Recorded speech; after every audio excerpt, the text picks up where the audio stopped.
Welcome to Africa Now, where we bring you the most important stories shaping our continent. Thank you for joining us today. Before we dive in, we want to make a brief disclaimer. The content you're about to hear is a journalistic interpretation based on publicly available reports. While we strive for accuracy and balance, the situation on the ground may continue to evolve, and interpretations of political developments may vary depending on perspective. This week, panic swept through Ivory Coast as unfounded rumors of a military coup circulated across social media, stirring fears of instability in a country with a traumatic history of electoral violence. The false alarms came at a tense time, just months before the October general elections, which are already shaping up to be one of the most contentious in recent memory. Videos began surfacing online midweek, showing chaotic scenes, crowds in the streets, buildings burning, and allegations that the military had taken over. Some posts even claimed that the army chief of staff had been assassinated and that President Alassane Ouattara had gone missing. Many of these posts were written in English, not French, the official language of Ivory Coast, raising immediate suspicions about their authenticity. And indeed, it quickly became clear that these claims were entirely baseless. Ivory Coast's National Agency for Information Systems Security released a firm statement on Thursday, rejecting the rumors and labeling them part of a deliberate and coordinated disinformation campaign. The agency's statement was echoed by government officials and the president's office, all of whom confirmed there had been no violence in Abidjan or elsewhere in the country. Residents of Abidjan themselves took to social media to deny any unrest. So why were these rumors taken so seriously?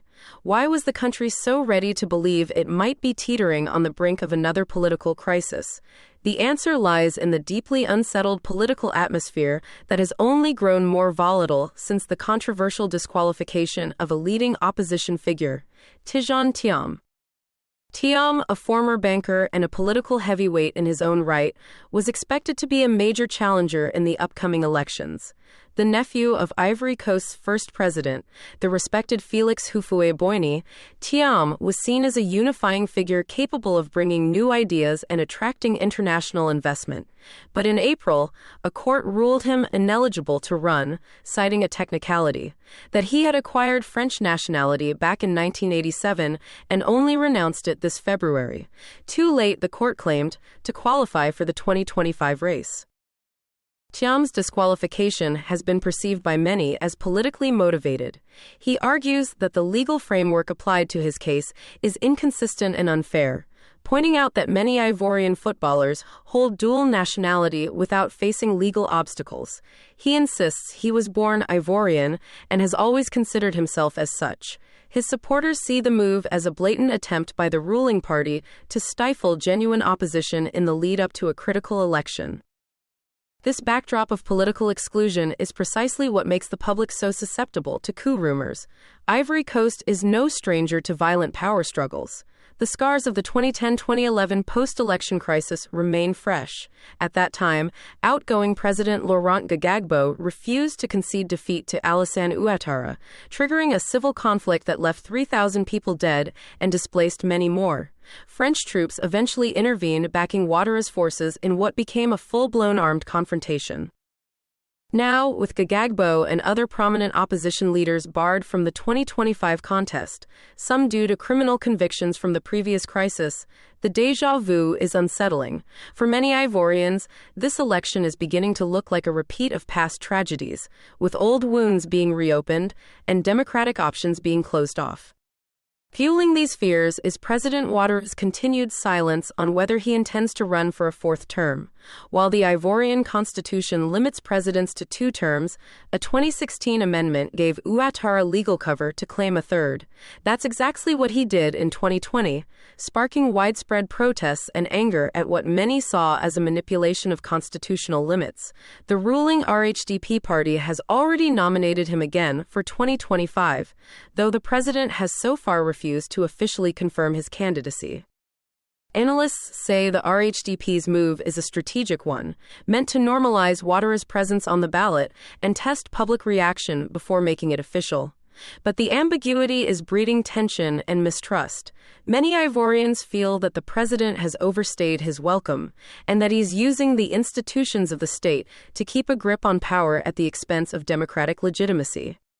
Meanwhile, there's growing admiration, particularly among the youth, for military rulers in neighboring countries like Burkina Faso and Mali, who have cast themselves as anti-colonial champions against French influence. This regional context is important.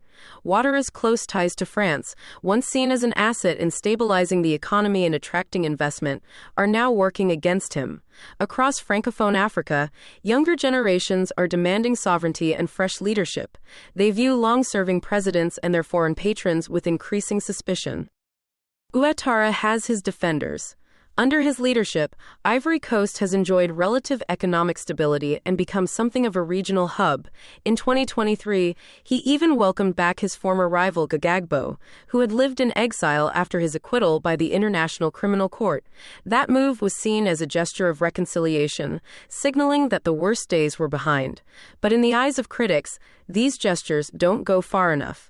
They argue that Ouattara has undermined democracy by centralizing power and neutralizing opposition through legal and procedural maneuvers. The case of Tidjane Thiam exemplifies this criticism. After his court-imposed disqualification, Thiam resigned as leader of the Democratic Party of Ivory Coast, PDCI, only to be overwhelmingly re-elected by party members a few days later. He's vowed to keep fighting, though it remains unclear whether he can legally rejoin the presidential race.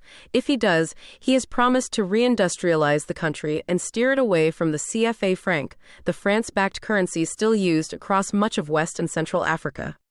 Even if Thiam is blocked from running, the race is still expected to be fierce. Other candidates include Pascal Affi N'Guessan, a former prime minister aligned with Gbagbo's faction, and Simone Gbagbo, the ex-first lady, who now leads her own party. Both figures are controversial. Simone was convicted in 2015 of undermining state security and sentenced to 20 years, though she was later released under a national reconciliation amnesty. Still, her presence in the race speaks volumes about the fragmented state of Ivorian politics. So what's next for Ivory Coast? That's the question on everyone's mind. With just 5 months to go before the elections, the atmosphere is heavy with anxiety. Trust in institutions is low. The youth are disillusioned. Social media is proving to be a double-edged sword, providing a platform for organizing and information, but also serving as a pipeline for dangerous disinformation. Ivory Coast stands at a crossroads. The choices made in the coming weeks, by the government, the judiciary, and the opposition, will either reinforce the country's fragile democracy or risk plunging it back into unrest. The world is watching, and so are millions of Ivorians who want peace, jobs, justice, and leadership that puts their interests first. At Africa Now, we'll continue to follow this story closely, bringing you verified updates and deeper insights. Thank you for tuning in. And to our subscribers and community members, thank you for your continued support. We couldn't do this without you. Stay alert, stay informed, and stay engaged.